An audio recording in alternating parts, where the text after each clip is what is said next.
사이다 무비튼. 나는 2년 전 남편을 만나 시골로 시집을 왔고 시댁에서 살고 있다. 남편은 시아버지가 경영하는 토목 건축업에 종사하고 있고 나는 지금 첫 아이를 임신한 지 8개월에 접어들었다. 결혼하고 시댁에 들어온 후로 남편과 시아버지는 나한테 정말 잘해주는 반면 시어머니만은 예외였다. 결혼 전 남편을 따라 인사를 드리러 갔을 때부터 서울 깍쟁이가 시골에 와서 살 수 있겠어? 라면서 처음부터 반대 입장이었다. 하지만 남편의 끈질긴 설득과 시댁에서의 동거를 조건으로 결혼에 이르렀다. 남편은 처음 만났을 때부터 정말 자상하고 좋은 사람이었다. 그래서 시어머니가 지금은 처음이라 저래도 같이 살다 보면 분명히 좋아질 거라고 긍정적으로 생각했었다. 하지만 결혼하자마자 우리 아들 장남인 거 알지? 우리 노후도 니들 책임이다. 손주는 건강한 사내 아이 낳아야 한다는 거 명심하고 구시대적 이데올로기와 집안일 독박, 그뿐 아니라 동네 부인의 모임에 잡다한 업무까지 전부 나한테 전담시켰다. 처음엔 진짜 힘들어서 죽을 것 같았다. 그동안 시어머니는 집안일을 편하게 하려고 식기세척기, 로봇 청소기까지 사용하고 있었는데 나한테는 사용 금지 명령을 내렸고 동네 지리도 잘 모르는 나한테 부인의 주최 크고 작은 행사를 맡아 하게 할 때는 정말 쓰러질 지경이었다. 그런 극한 환경 속에서도 시어머니를 빼면 나를 도와주려는 사람들이 많이 있었고 덕분에 조금씩 적응이 됐다. 그러는 동안 첫 아이를 임신했고 어느 날 성별이 여자아이란 걸 알게 돼서 시부모님께도 말씀드렸다. 시아버지는 아주 좋아하셨지만 아주 잘했네. 남자아이가 아니면 낳을 생각도 말라고 했지? 시어머니의 황당 발언에 참을 수 없었던 나는 지금 그 말씀 설마 진심에서 하시는 건 아니죠? 이 아이는 소중한 생명이에요. 이 아이만큼은 어머님이 뭐라고 하셔도 따르지 않을 겁니다. 시어머니는 누구 앞이라고 말대답이냐? 닥쳐라. 난리를 쳤지만 나는 흔들리지 않았다. 그러고 난 후 사사건건 트집 잡고 집안을 뒤집어 엎을 기세로 청소를 시키는 등 시어머니의 갑질은 더욱 강도가 올라갔다. 하지만 만약 내가 또 항의를 하면 장차 태어날 내 딸까지 구박을 받게 될 것 같아서 이 문제는 시키는 대로 따랐다. 그러던 어느 날 평소엔 대낮이나 돼야 일어나는 시어머니가 아침부터 일어나더니 창고에 가면 농기구가 잔뜩 있는데 그걸 정리해야 한다면서 나더러 따라오라고 했다. 시댁은 넓은 밭을 소유하고 있었는데 집에서 떨어진 곳에 농기구를 따로 보관하는 전용 창고가 있었다. 거길 지금부터 시어머니를 도와서 같이 정리하자고 하는 거였다. 명령에 따르는 거 외에 방법이 없는 나는 시키는 대로 차에 탔고 차로 몇 분 거리에 있는 창고에 도착했다. 처음 10분 정도는 시어머니와 둘이서 청소를 시작했는데 시어머니가 금세 어디로 가고 안 보이길래 어디 갔나? 하고 있을 때 자동차에 시동 거는 소리가 들렸다. 뭐지? 하는 순간 난 갈 테니까 넌 청소 깨끗하게 열심히 해라 라고 하더니 혼자서 차를 타고 가버렸다. 여기에 나만 두고 가버린다는 게 어쩐지 불안해진 나는 시어머니 이름을 부르며 쫓아갔는데 시어머니는 뒤도 돌아보지 않았다. 평소에도 집에서 거의 하인 부리듯이 하는 시어머니였지만 이런 곳에 나 혼자만 두고 가버릴 줄은 몰랐다. 급하게 나오느라 핸드폰을 두고 나온 사실을 알고 더욱 불안해졌다. 창고 안은 습하고 더웠다. 그런 곳에서 오래 있으면 큰일 날 것 같아서 걸어서 집으로 향하고 있었는데 한여름 무더위에 현기증이 나기 시작했고 얼마 못 가서 정신을 잃고 쓰러지고 말았다. 정신을 차려보니 병원이었고 남편이 내 옆에서 울고 있었다. 그리고 내 몸이 이상해진 기분이 들었다. 부풀어 있던 배가 푹 꺼져 있었다. 아직 현실 감각이 없는 나에게 남편이 울면서 뱃속의 아이는 지키지 못했다고 말했다. 이어서 남편은 이 무더위에 왜 혼자서 인적 드문 곳을 걸어 다녔냐고 나한테 물었다.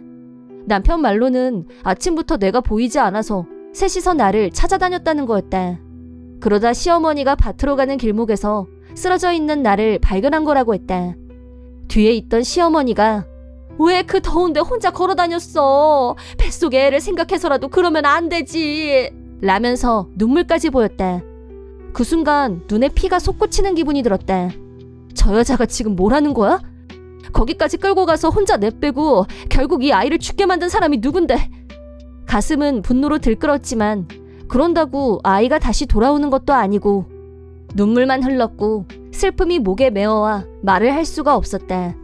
퇴원한 뒤에도 밥도 넘어가지 않고 그때 일을 떠올리는 것도 힘이 들어서 남편에게조차 진실을 말할 여력이 나지 않았다. 그런 나에게 시어머니는 유산하고 며칠 지났으니까 몸 추스르고 다시 임신해야지. 이번에는 반드시 아들 낳아야 된다. 명심해. 라고 말했다.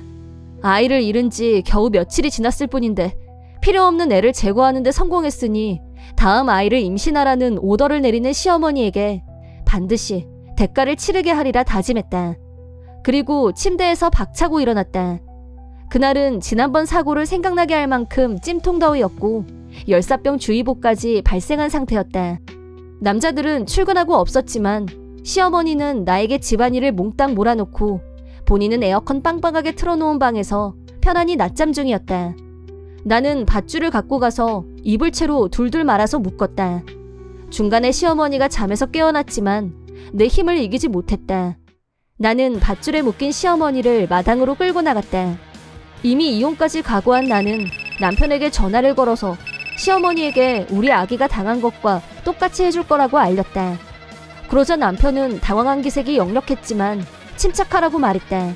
시어머니는 무더위에 이불에 꽁꽁 쌓인 채 더워! 너 뭐 하는 거야? 당장 이거 안 풀어? 라고 비명을 질렀지만 나는 완전히 무시하고 안으로 들어와 버렸다. 얼마 후 남편이 시아버지한테도 연락을 했는지 두 남자가 황급하게 들어오는 게 보였다.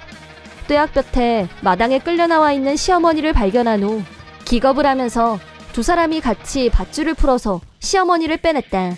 땀범벅이 된 시어머니는 곧장 나에게 달려오더니 너 미쳤어? 이 살인마야! 너 당장 내 아들하고 이혼해! 라며 광분했다. 살인마는 당신이야. 내 아기를 누가 죽였는데? 그러자 남편과 시아버지가 깜짝 놀라면서 무슨 말이냐고 추궁이 들어왔고 그날 내가 시어머니 지시로 창고 청소를 하러 간 거며 시어머니가 나를 두고 혼자 가버린 것에 대해 폭로했다. 뙤약볕을 맞으며 만삭의 몸으로 걸으면서 겪었던 고통을 분명히 뱃속의 아이도 똑같이 느꼈을 것이다. 그 고통을 시어머니한테도 똑같이 느끼게 하고 싶었고 이건 복수이자 응징이라고 말해줬다. 내 말을 들은 시아버지는 목소리를 떨면서 며느리 말이 사실이야? 당신 진짜 뱃속의 아이를 내가 거기 두고 왔다고 해서 그것 때문에 유산이 된 거면 그게 아니어도 유산될 거였어. 지금 중요한 건 그게 아니라 이 미친 애 좀 빨리 치워. 제발. 너 당장 내 집에서 나가. 당장. 광분하는 시어머니를 향해 시아버지가 있는 힘껏 따귀를 날렸고 남편 역시 그 입 닥쳐. 이 집에서 나갈 사람은 당신이야. 당장 꺼져. 분노의 포효가 쩌렁쩌렁하게 울렸다. 물론 시어머니는 내가 왜 나가야 하냐면서 반발했고 거부했지만 남편과 시아버지가 동시에 시어머니를 잡아 끌어서 내보냈다. 남편은 울면서 나한테 정말 미안하다고 눈물까지 흘리며 용서를 빌었다. 그 옆에서 시아버지도 무릎을 꿇고 머리를 숙이고 계셨다. 하지만 나는 이미 시어머니한테 복수를 하는 순간 남편과 이혼할 각오가 되어 있었기 때문에 이혼하자고 말했다. 어쨌든 나는 남편의 어머니에게 혹독한 짓을 한 사람이니까. 단시간이었고 목숨을 잃을 정도는 아니었다고 하지만 도덕적으로 올바른 선택이 아니란 것 정도는 나도 인식하고 있었다. 하지만 남편은 내가 인연을 끊어야 될 사람은 어머니야. 너랑은 이혼 안 해. 평생 동안 아이한테 당신 옆에서 용서를 빌면서 살 거야. 라는 말을 듣고 참고 있던 눈물이 다시 솟아났다. 왜 이 아이를 지키지 못했을까? 지킬 수도 있었는데.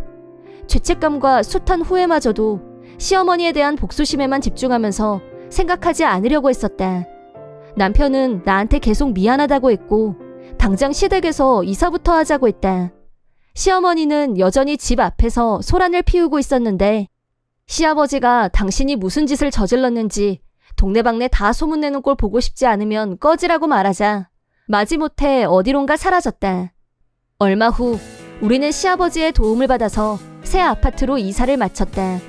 시아버지는 변호사를 고용해서 시어머니와 이혼하기로 결심하셨다. 시어머니는 이혼당할 경우 살아갈 길이 막막했기 때문에 몇십 년을 같이 산 조강지처를 팽하고 어떻게 그깟 며느리 편을 들 수가 있냐며 난리를 쳤다고 하는데 시아버지의 결심은 흔들리지 않았다. 그 후 시아버지는 시댁도 처분하고 우리 아파트 근처로 이사를 오셨다.